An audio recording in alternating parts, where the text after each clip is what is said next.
안녕하세요. 반갑습니다. 한국 CS 마인드 교육센터 박정민 강사입니다. 2020년 4회차 지난 6월 21일 날 진행됐던 정기시험 CS 전략론 11번부터 20번 문제 기출문제 분석 동영상 시작하도록 하겠습니다. 자, 그러면 11번부터 시작을 하겠습니다. 저는 그냥 계속 이어지는 숫자로 41번이라고 표시해 놨습니다. 자, 11번 문제.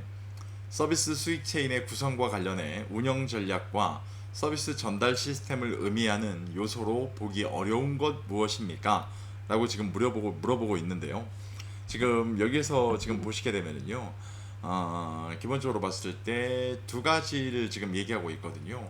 운영 전략과 서비스 전략 시스템 두 가지를 얘기하는데, 이렇게 두 가지를 갖고 보게 되면은요, 기본적으로 봤을 때 작업장 설계, 업무 설계와 의사결정권, 선발 및 경력 개발 보장, 정보 및 커뮤니케이션, 고객에게 서비스를 제공하기 위한 적당한 도구, 이런 것들을 유추할 수가 있습니다. 기본적으로 이게 무슨 얘기냐면, 지금 서비스 그 수익 체인의 세 가지의 그 표로 나와 있는 그림을 지금 의미하고 있는 문제고요. 이 중에 운영 전략 파트하고 전달 시스템이라는 파트 두 가지를 묶어 놓은 겁니다. 그러니까 이 문제는 좀 굉장히 어렵습니다. 지금 보면 이렇게 따지면 지금 오답으로 나오게 되는 거는 표적 시장에 대한 게 나올 거예요. 표적 시장에 대한 거는요, 아래 세부 요소가 뭐냐면 매력도, 고객 평생 가치, 고객 유지, 재구매, 주비 권유, 애호가, 고객의 요구를 겨냥해 설계된 서비스, 이런 것들이 들어가 있는 걸 표적 시장이라고 지금 부르고 있거든요. 거기에 해당하는 요소입니다. 이렇게 따지게 되면 실제로 봤을 때 지금 오답은 서비스 가치의 매력도예요. 매력도. 이게 아까 표적 시장이라고 말씀을 드렸잖아요. 그러니까 이 문제 같은 경우는 지금 그 운영 전략, 그 다음에 전달 시스템, 표적 시장 세 개에 나와 있는 서비스 수익 체인의 구성에 대한 세 가지의 카테고리에 세부 요소를 지금 찾는 문제이기 때문에 얘 같은 경우는 암기가 되지 않으면 굉장히 어렵습니다. 문제를 구별할 수 있는 게 문제에서 제공되는 키워드를 갖고 유추할 수 있는 문제가 아니기 때문에 이런 문제 같은 경우는 암기가 필요하다라고 생각을 좀 하셔야 될 것 같고요. 문제에서 제공된 운영 전략과 서비스 전달 시스템까지는 아니어도 운영 전략과 여기서 오답으로 사용된 표적 시장에 대한 건 꼭 좀 구별할 수 있으셔야 되는 문제 유형이었습니다. 여지껏 보셨던 문제 중에 가장 어렵네요, 이 문제가. 자, 다음 문제 보겠습니다. 서비스 전달 시스템의 종류 중 고객화 위주라고 얘기하고 있습니다. 고객화 위주라고 하는 거는 고객한테 맞춰주겠다는 소리와 똑같죠. 그래서 전달 시스템에 대한 설명으로 가장 올바르지 않은 것 물어보고 있습니다. 1번, 다양한 고객의 욕구를 충족시킬 수 있다. 맞죠. 2번, 일관되고 표준화된 서비스를 제공할 수 있다. 자, 이건 좀 해당하시기 어렵죠. 네, 이건 뭐라고 원래 설명되어야 되냐면 일관되고 표준화된 서비스를 제공하기 어렵죠. 왜 그러냐면 제가 위에서 고객화 위주라고 하면 고객한테 맞추어 주는 거라고 말씀을 드렸잖아요. 그러다 보니까 이 문제에 대해서는 정답이 2번입니다. 다른 곳에서 끌고 온 오답이 아니라 해당하는 내용의 설명인데 이걸 지금 워딩을 뒤바꾼 겁니다. 이런 문제 유형은 쉽지 않습니다. 꼭 다른 보기, 맞는 보기도 같이 한번 읽어보시면서 기억하셔야 되는 문제 유형입니다. 기억하시길 바랍니다. 13번, 소비자의 쇼핑 습관을 기준으로 한 소비재 분류라고 부릅니다. 다음 보기 괄호 안에 들어갈 내용으로 알맞은 것. 자, 보기를 좀 볼까요? 소비자가 여러 제품의 품질, 가격 등을 기준으로 비교한 후, 자, 키워드가 하나 나옵니다. 품질, 가격 등을 기준으로 비교한 후에 구매하는 제품으로 동질적과 이질적.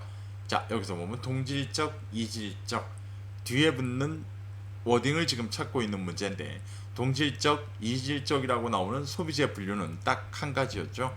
네, 동질적 선매품, 이질적 선매품.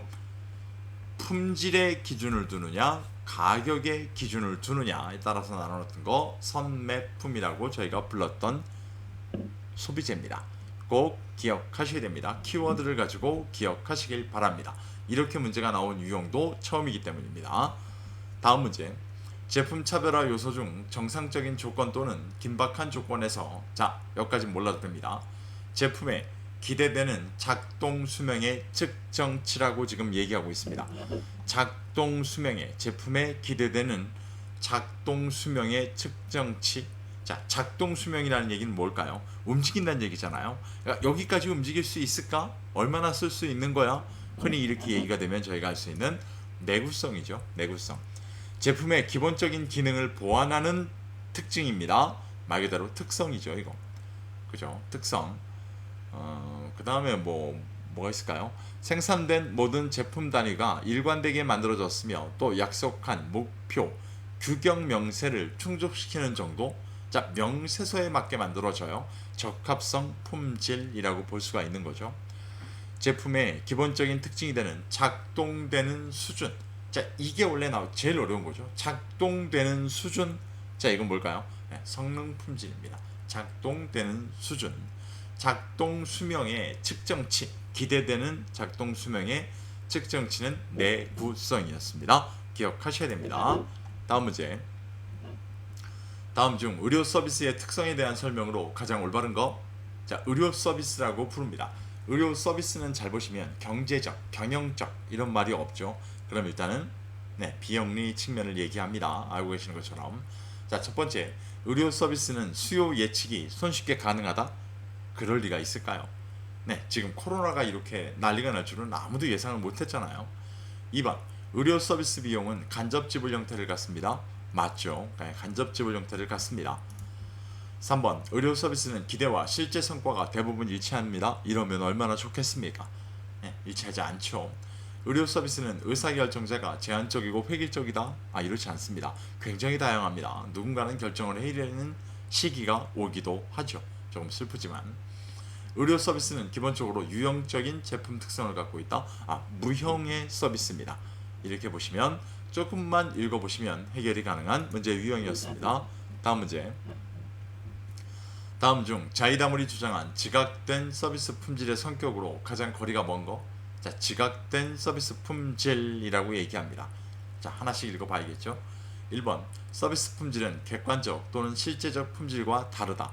맞죠. 네, 똑같을 리가 없습니다.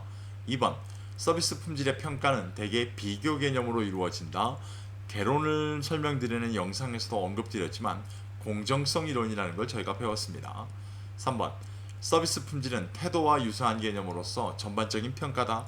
맞습니다. 서비스 품질은 주관적으로 측정이 됩니다. 왜 그러냐면 고객의 기대 때문입니다. 그런데 품질이라는 측면은, 이 워딩은 서비스에서는 무형이기 때문에 갖다가 적용하기가 어렵습니다.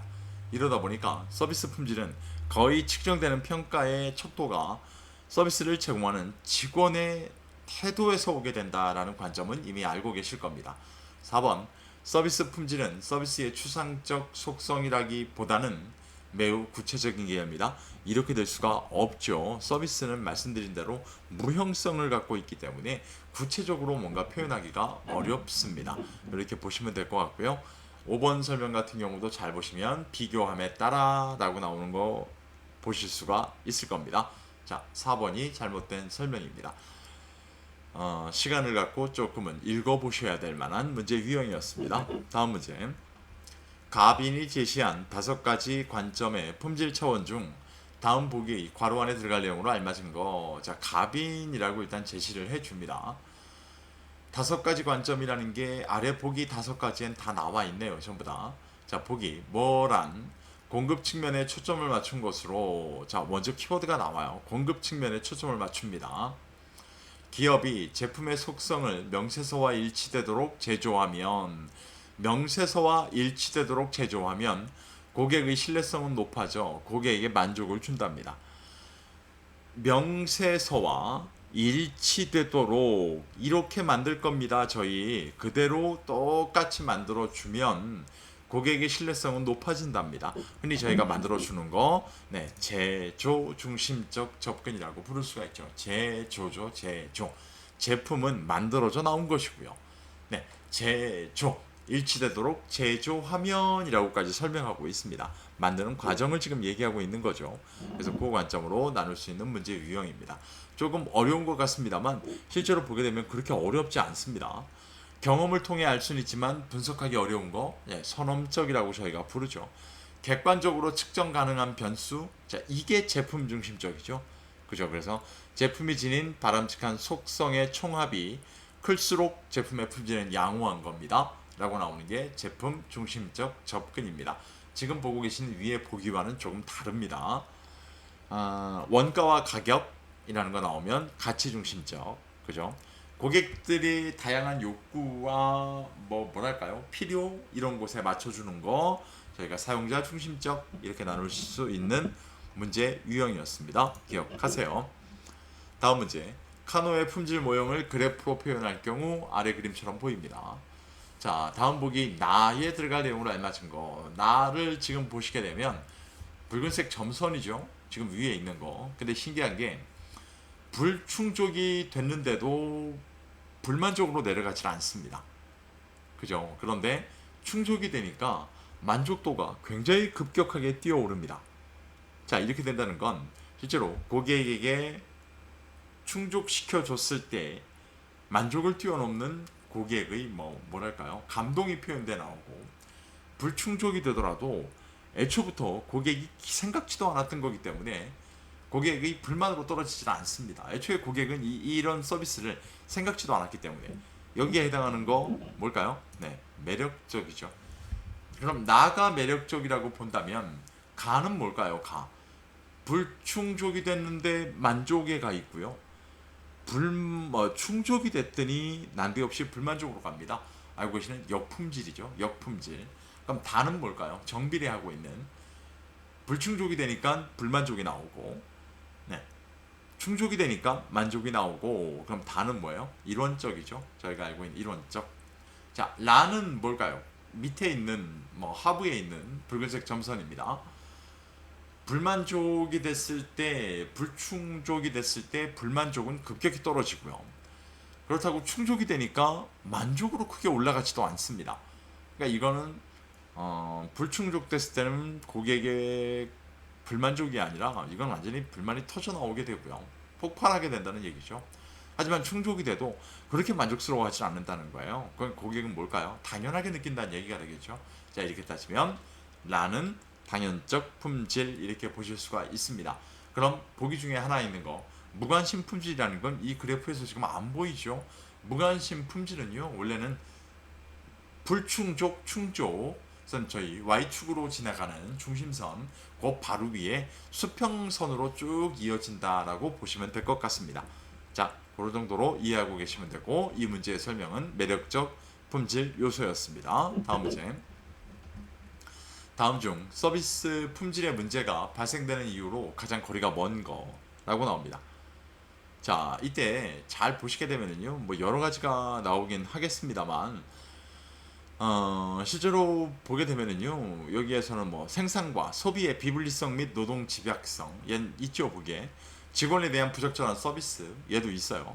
고객을 수치로 보는 견해, 커뮤니케이션의 차이. 자, 이 네 가지가 결정적으로 품질의 문제가 발생되는 원인이에요. 그렇다고 본다면 기업의 장기적 견해, 저희가 CRM에서도 배우시겠습니다만 장기적, 그 다음에 또 하나가 전사적, 두 가지가 될 때는 다 긍정적인 요소입니다. 장기적 견해라는 게 절대로 단점이 될 가능성은 적습니다. 그 관점으로 좀 이해하시면 풀 수 있는 문제 유형입니다. 암기까지는 아니셔도 됩니다. 꼭 기억하십시오. 다음 문제. 일반적으로 사용되는 조사 유형 중 탐험 조사에 대한 내용으로 가장 거리가 먼 거라고 얘기합니다. 탐험 조사는 잘 보시게 되면, 만약에 이 영상을 지금 하고 있는 강사가 내일부터 서울 탐험에 나섭니다. 그럼 제가 서울을 알고 있을까요?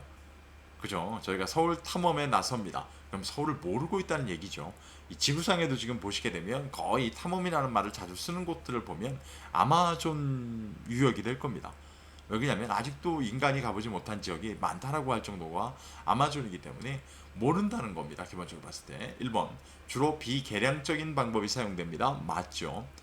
2번 주어진 문제가 명확할 경우 실시하는 조사 유형이다.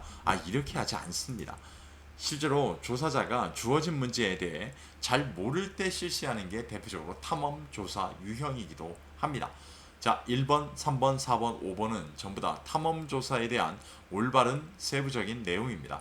꼭 한번 이건 2번 답을 체크하시는 것이 아니라 1번, 3번, 4번, 5번의 올바른 보기 내용들을 꼭 한번 읽어보셔야만 향후 문제에 대비할 수 있는 문제 유형이기도 합니다. 꼭 보실 필요가 있습니다. 자, 전략론 11번부터 20번까지 보셨는데요.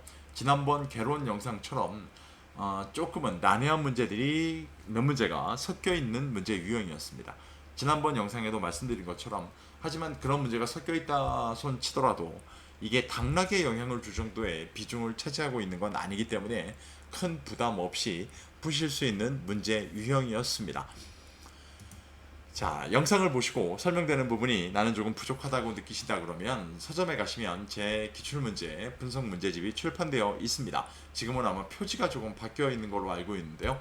이 문제집을 참고해 보시면 아마 시중에 있는 어떤 문제집과 비교해 보셔도 문제풀이에 대한 가장 세밀하고 또는 문제풀이에 대한 가장 단순한 키워드를 제공해 주고 있는 압도적인 솔루션은 충분히 경험하실 수 있을 겁니다.